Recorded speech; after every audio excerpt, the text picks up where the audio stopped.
In the Lord of the Rings trilogy, mithril is a rare, indestructible metal whose beauty never tarnishes. In the real world, however, it's the name of 3 different blockchain projects, all of which are trying to score pop culture points with investors. It's of little surprise that the name has proven so hot in the crypto world. Lord of the Rings is, after all, the geek culture equivalent to Shakespeare, and there's no lack of geeks in the cryptocurrency community. Indeed, cryptocurrency projects of all kinds are branding themselves or their coins with notable sci-fi or fantasy references. For instance, there's Tron, a top 20 cryptocurrency by market capitalization, which seems clearly riffing off the classic 1980s film by the same name, which got a successful reboot in 2010. And a newer project that's caught some buzz recently is harkening back to popular HBO series Game of Thrones, adapted from George R. Martin's books, calling itself Ravencoin. Ravens have long been used as a symbol of prophecy, and the Ravencoin project's website specifically calls out the Game of Thrones reference to the bird as messengers of truth, which paralleled the concept of blockchains as a technology for ultimate truth. And lastly, a crypto entrepreneur and veteran of the trade in URLs or domain names, Joshua Metnick, pointed to Neo as a power name. Sometimes called the Ethereum of China, the Neo team rebranded from Ant shares in June, taking on the name of the protagonist in the super-popular Matrix trilogy. Looking at their coin market cap chart, it would be hard to argue the switch didn't have an impact on the coin's price.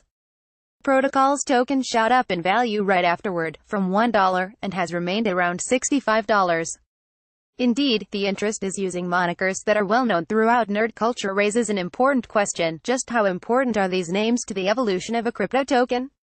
In conversation with CoinDesk, Metnick said, "There is a certain coolness or dopeness level to coins that is important and should be thought through before launching a coin." The many mithrils. In the case of mithril, several crypto entrepreneurs are all hoping that name pays off. The first, Jeffrey Huang, also known as the father of Taiwanese hip-hop, is a blockchain-based competitor to services like Instagram and Snapchat, aiming to reward content creators for their posts and in turn, make the app popular through what it calls social mining. After the project raised 26,000 Ether in a private sale of 5,000 mithril tokens, the company launched an app called Lit, available for Android and iOS, which together already have 10,000 daily active users. Speaking to his choice of the token name, Huang told CoinDesk he is a big fantasy and sci-fi fan, and although he originally considered Uru, the stone used to make Thor's hammer, Uru didn't sound as cool as mithril. Meanwhile, another project, Mithril, is built around the idea of Ethereum's forthcoming proof-of-stake system, Casper. The company will sell Mithril tokens to buy Ethereum that can be used to create a large stake, which the company believes will allow smaller investors to get involved in mining without needing to have mined for some time. Explaining why it chose the name, Laura Hopkins, the company's CEO, told CoinDesk, "Mithril is a rare, solid and near indestructible resource. It is precious and scarce. We have 500,000 tokens that will ever be minted, and we only go to 2 decimals. Hence, we are strong, valuable, and rare, like mithril." Hence, mithril, or, as it happens, many rappers have also rhymed the praises of this second mithril, as well. And the final project, which changed up the spelling a bit to harken back to a material used to create armor and weapons in the fictional universe of the Final Fantasy video games, Mithril, isn't a token project, but instead, a security analysis tool maintained by Ethereum startup Consensus. When asked about the name, Bernhard Mueller, the software's creator, said, "I have been waiting for someone ask this."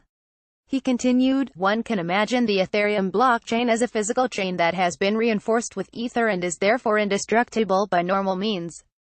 However, those who wield a weapon forged of mithril have the power to undo the magical barrier and lay waste to the blockchain. As such, Mueller, who created it in an effort to eliminate the major vulnerabilities in Ethereum smart contract code that have led to the loss of millions of dollars in ether, built Mithril to find the faults in smart contracts so that malicious actors won't be able to later. What's in a name?" That said, one company already gave up on the name, pointing to the need to differentiate itself and eliminate confusion, rebranding from Mithril Coin to Plactal. And the overlapping names could later explode into a mess of trademark wars and litigation, some of which we've already seen in the crypto space. Looking back at the early days of the web, for instance, shows how important securing names can be. For example, 2 entrepreneurs acquired the domain mp3.com in 1997 and started posting new music there. At the time, people were searching ferociously for places to get MP3s, and while the entrepreneurs weren't the ones who invented the MP3, they were smart enough to see possibilities in that piece of digital real estate. The next year, they sold a 10% stake in the company for $45 million, according to Wikipedia, and in 1999, it went public raising $370 million, a record IPO at the time. Then, in the pre-mobile days, a name could also be a strict claim to the territory. For instance, any name attached to .com dominated any other URL. Still, Metnick explained, there are ways to enforce trademarks. Using the US as an example, he said that knowingly violating someone's trademark incurs exceptionally harsh damages. On the other hand, a company has to enforce its trademark. If a trademark holder waits too long to enforce the use of a name for a product that conflicts with the own, the courts can decide to let them coexist, Metnick explained. For a cryptocurrency or crypto token, a name would be considered a trademark under the law of most Western countries provided it's actually in circulation, because trademarks are established by use, not registration. I would be surprised if a lot of these coins were active and aware and enforcing these brands, Metnick said, adding, there are only a finite supply of cool words like mithril. It's a decent supply, but it's not infinite. Jeffrey Huang Rap Group, the leader in blockchain news. CoinDesk is a media outlet that strives for the highest journalistic standards and abides by a strict set of editorial policies.